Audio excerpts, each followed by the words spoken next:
How can the state do the better job of make sure Asian American voice are included in the conversation?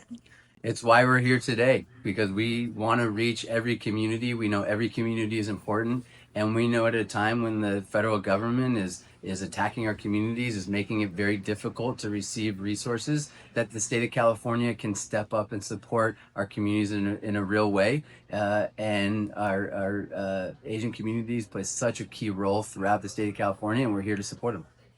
Thank you so much.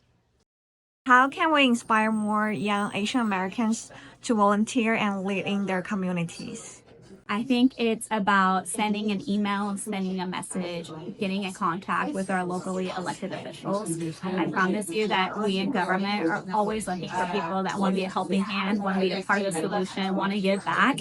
So if you are watching this and you have an interest in getting involved in government, please contact your local representative, whether it's a council member, mayor, state senator, assembly member. We're always willing to say yes, or at least I can speak for myself. I'm always willing to say yes. And so I ask people to reach out and send an email. The worst answer is no. And if you send another email, they'll probably say yes. Thank you so much. So, have you ever worked close with the Asian American community, and could you share a story or experience? Well, I'm very fortunate to have had a pretty long career here in Sacramento. I served on the Sacramento City Council for 12 years, and I'm about 3 years into being a state senator.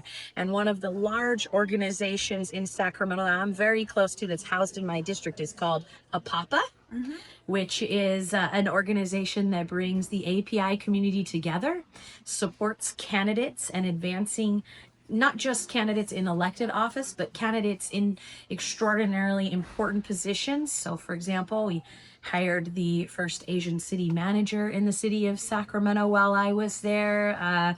My predecessor in the California State Senate, who's a good friend of mine, is also a member of the API community.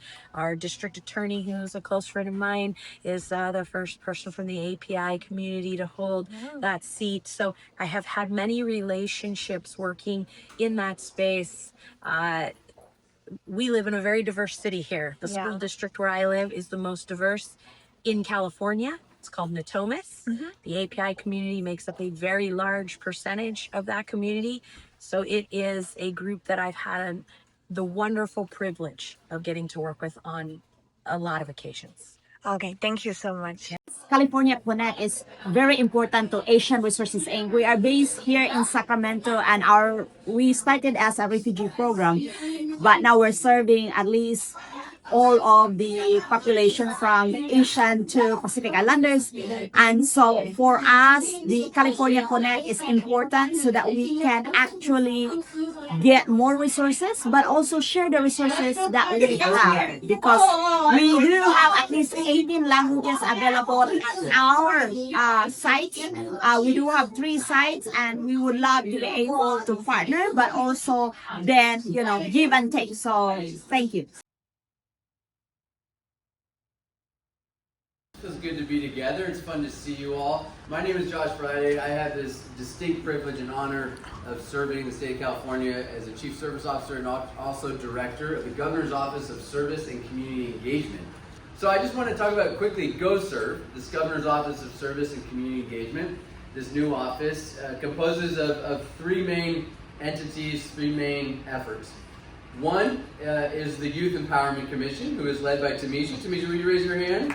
Which is new effort to engage our young people across the state of California to really tackle and dive in and help give input and solve some of our biggest issues, and understanding how important it is to have feedback and have engagement from our young people.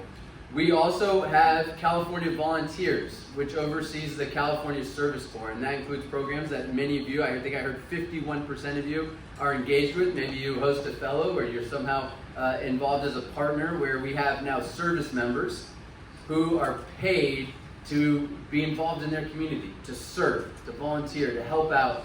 And we have programs like College Corps, where we're providing debt-free pathways to young people who are serving in our food banks, they're serving in our schools, tutoring and mentoring, they're serving in our parks, and they're helping out. We have a Climate Corps program, we have a Youth Service Corps program for non-college track young people to serve, and we have our AmeriCorps programs that have been involved and deeply embedded in this community for so long. And all together right now, California Volunteers runs a service corps that is now bigger than the entire Peace Corps right here just in California. And the Sacramento community is such a fundamental and foundational part of that.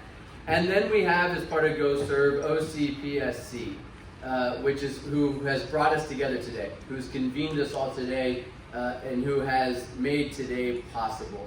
Reaching our communities takes heart, intention, and trust way before the emergency happens. It's the work that you are currently doing right now. And during the COVID-19 pandemic, I think it truly tested all of us in government, in nonprofit, in our schools, in every agent, in our businesses, because the world shut down on the same day. And it was up to us to leave our egos aside, to leave agencies aside, and to work together to help keep our communities safe. From May 2023 to December 2025, you have partnered with 164 community-based organizations across California. Give yourselves a round of applause because you're partners. Who speak our languages, understand our neighborhoods, and reflect our lived experiences. Messengers who meet people where they're at. And it's up to us in government here to use social media as that tool. Because guess what? People spend countless hours on their phones. It's where they get their information. So we need to make sure that the information that people are getting is accurate.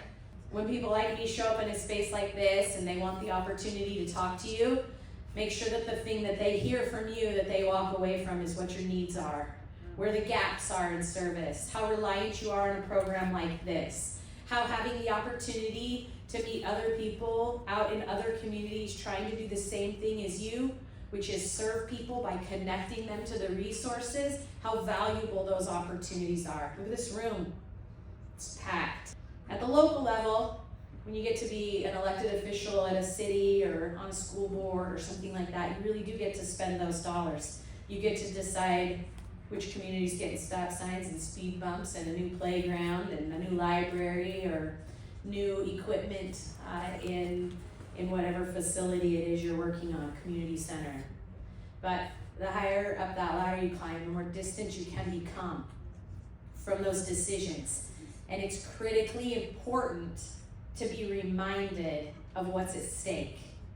You are the beating heart of the state of California, and I am ever so grateful to do what I can to send you the resources you need to keep going. Thank you for choosing to do this work. On behalf of the California State Legislature, I'm grateful to you.